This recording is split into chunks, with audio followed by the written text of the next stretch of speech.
Un cordial saludo, muchachos, esperando se encuentren bien de salud, que todos estén muy bien y que estas vacaciones que acaban de terminar pues hayan sido muy productivas y hayan logrado desestresar. Vamos a hablar un poco acerca de la llegada de Hernán Cortés a estas nuestras tierras, ¿no?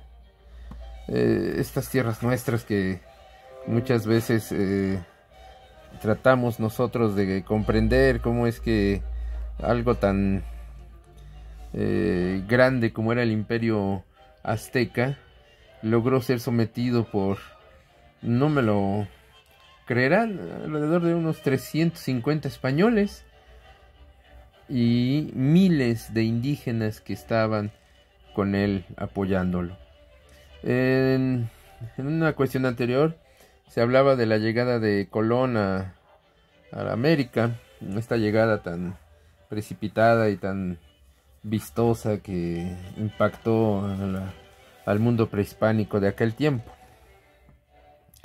Después de que llegaron a la Española, lo que podríamos decir que es Cuba, los españoles organizaron varias expediciones a lo que era un reino vestido en oro, ¿no? Este reino que se tienen ideas muy peculiares.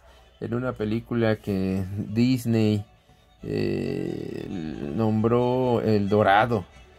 En esta película se habla acerca de un reino que pues que todo está revestido de este material, y entonces pues esto atrajo la atención de estos españoles que buscaban enriquecer su vida. Vean ustedes todas las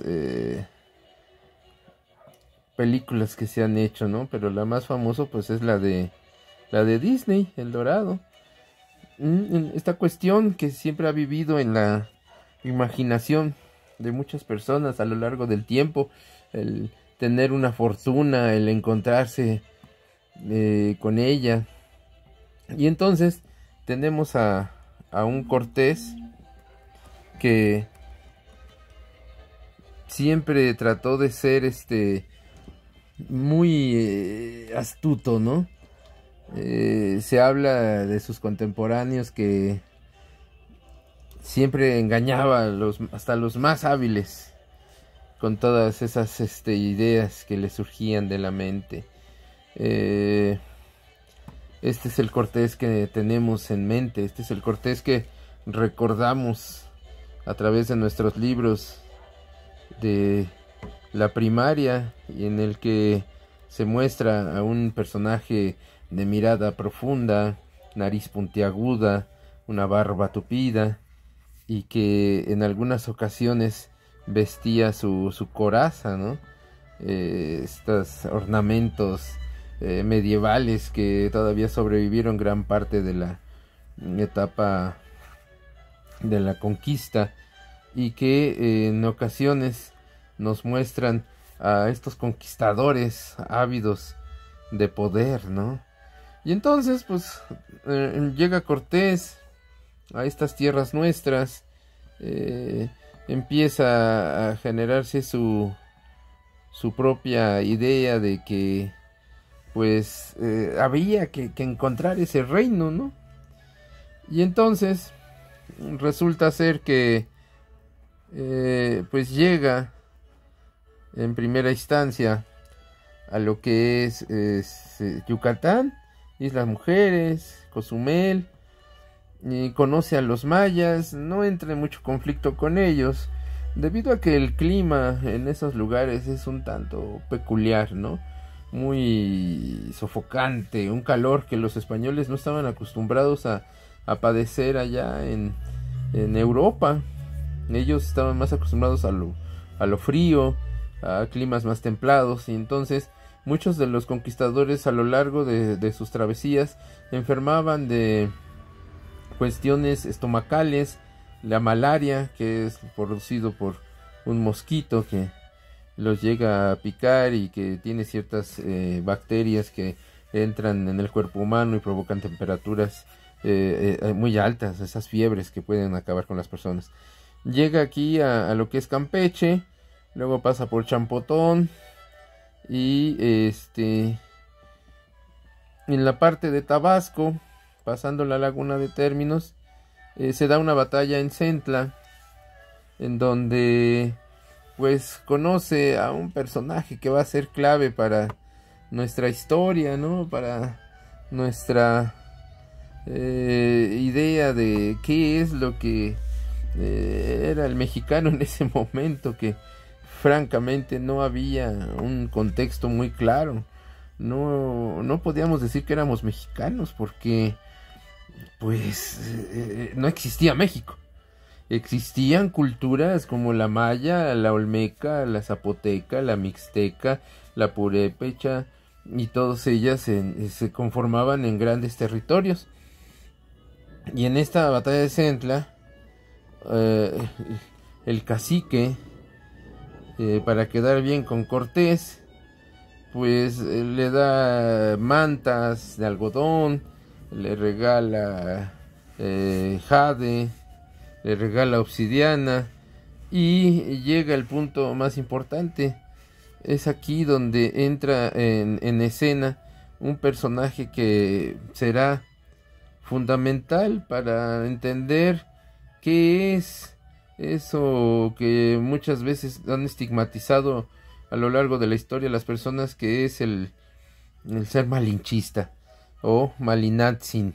Esta mujer que hablaba el quiché y que le ayudó en un primer momento, un personaje que ha permanecido un tanto oculto en la historia, como es uno de los conquistadores que ayudó a Cortés a entender los primeros contactos con los indígenas, que fue Jerónimo de Aguilar.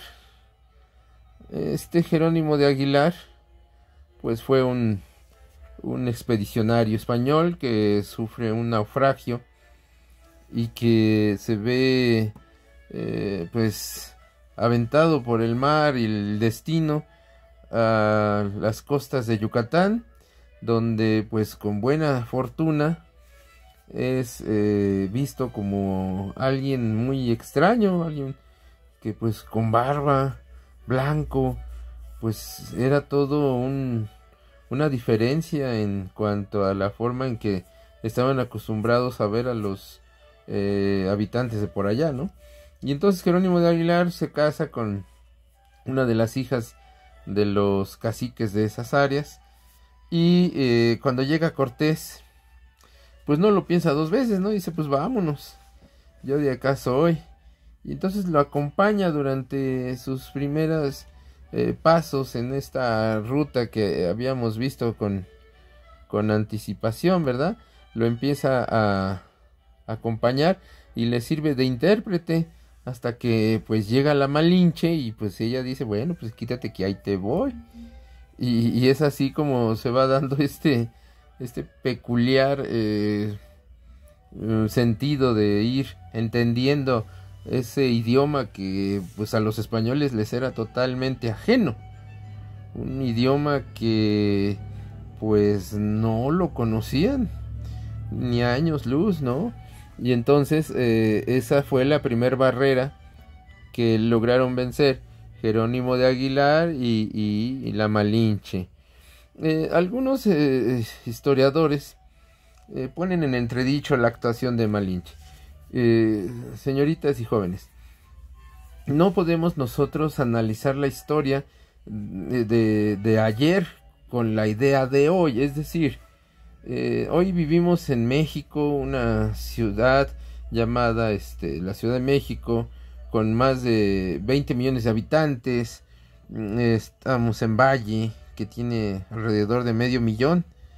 Y entonces no podríamos entender cómo un contexto histórico de aquella época, estamos hablando del año 1519, pueda ser absorbido con tanta facilidad. Es necesario ser muy cautos en cuanto a lo que es la idea de lo que pretendían estos personajes. La Malinche nunca traicionó a nadie porque ella no tenía un país, ella tenía una zona, una región, de la cual pues hasta fue regalada, ¿no? Casi como esclava a las órdenes de Hernán Cortés. Entonces, que nosotros dijéramos, pues es que traicionó al país, no puede ser esto, ya que ella no tenía esa idea. Y los aztecas siempre habían sido pues algo belicosos, tenían por costumbre a los pueblos que lograban llegar a un acuerdo pedirles mucho tributo. Y entonces no podemos nosotros precisar hasta ese punto la actuación de Malinche. Simplemente es necesario analizar su obra dentro de la conquista, ¿no? Y antes de llegar a ese punto, pues es necesario recordar que los aztecas habían tenido una serie de presagios en los cuales el templo de Huitzilopochtli había sido incendiado por un rayo. ¿Qué es lo que tendría de peculiar esto? Bueno, pues porque ese rayo cayó un día en el cual no había tormenta, o sea, no había nada de nubes. Y entonces eso era algo que vaticinaba que la situación no se iba a poner nada bien. A su vez, había un cometa, un astro luminoso que durante algunos días estuvo sobre la Ciudad de México Tenochtitlan y que causó mucho temor y espanto, ¿no?, entre la población. Imagínense ustedes que nosotros estamos hoy en día aquí y de repente vemos un cometa y dices, bueno, pues un cometa, un fenómeno astronómico, ok, y ya lo ves al otro día y dices, bueno, ¿y ahora? Y lo ves en la noche y dices, caray, y lo ves al otro día y dices, hombre, esto sí va para largo, y ya después de 3 días dices, ahí sigue, y bueno, son de esas situaciones que no podían entender. El buen Moctezuma, que así le llamaban, Moctezuma II, Yocoyotzin, porque antes que él había habido uno que se llamaba Iluicamina, pues convocó a todos sus sabios, a todos sus hechiceros, a todos aquellos hombres que tuvieran cierto conocimiento, a que le dijeran, bueno, ¿y ahora qué?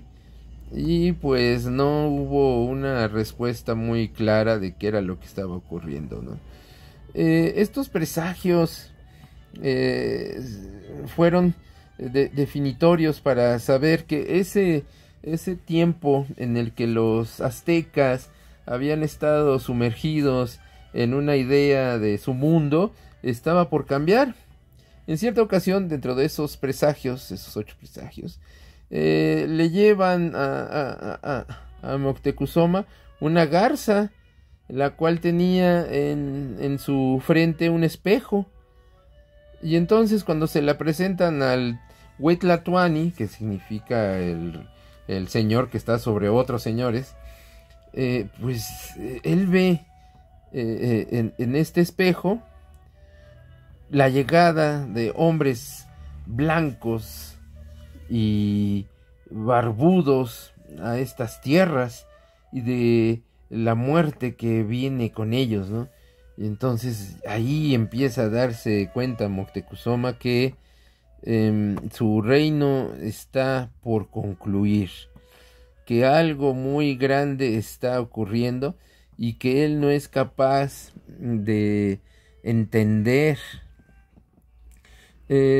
Para muchos de los nobles aztecas, nada más había 2 caminos.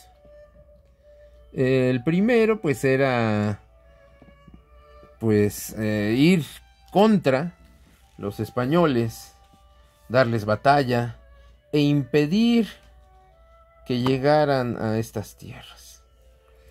Y entonces la idea de Cortés, aquí hay que ser muy claro, jóvenes, es que es obtener riqueza.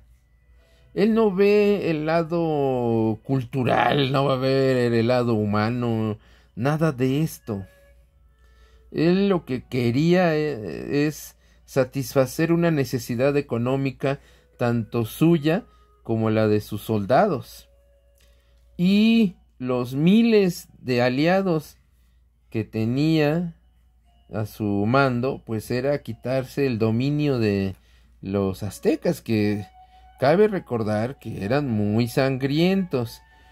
Aquí tenemos imágenes de cómo pudo darse este encuentro, ¿no? Hay una estatua ubicada sobre lo que es Calzada de Tlalpan, donde inicia ahí en Pino Suárez, adelante de la Suprema Corte de Justicia, adelantito, casi donde está el Museo de la Ciudad de México, al lado de la iglesia de San Bernardo, en la que se muestra esa llegada, ¿no? Y que ahí se encuentran los dos personajes que al final pues serían recordados dentro de nuestra historia. Se habla de que cuando Cortés conoce a Moctezuma, lo traen en andas, quiere decir que lo están cargando en un trono que llevaban de un lado a otro, y que pide a los que lo llevan Moctezuma que lo bajen, que necesita hablar con Cortés. Y entonces todos se quedaron asombrados de ver pues esto, porque pues imagínense al güey Tlatuani, al soberano, al todopoderoso, sometido a la ignominia de estar pues en el suelo y tocar al desconocido que se presentaba ante él, pues para muchos era algo muy terrible. Y entonces, como habíamos mencionado anteriormente, pues solamente había dos caminos, muchachos. Uno era el hecho de pues pelear contra los españoles, y el otro era pues hacerse su amigo. Entonces Moctezuma se encontraba en esa situación, ¿no? De que pues ¿qué voy a hacer? ¿Cuál es mi proceder?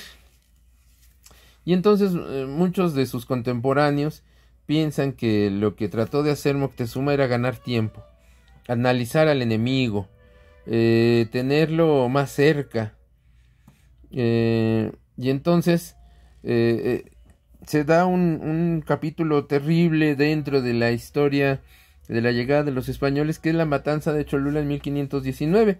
Vean ustedes la imagen, cómo trae un arcabuz. Este arcabuz sería el prototipo de un rifle, en el cual se le ponía pólvora y se introducía una bala de plomo, y que era percutido por una mecha, y pues el efecto era terrible, ¿no? Aquí la tecnología en la cual nos encontramos referidos pues muestra una desventaja terrible de los aztecas, ¿no? Imagínense, con espadas de obsidiana, lanzas, y enfrentar a estos españoles que pues no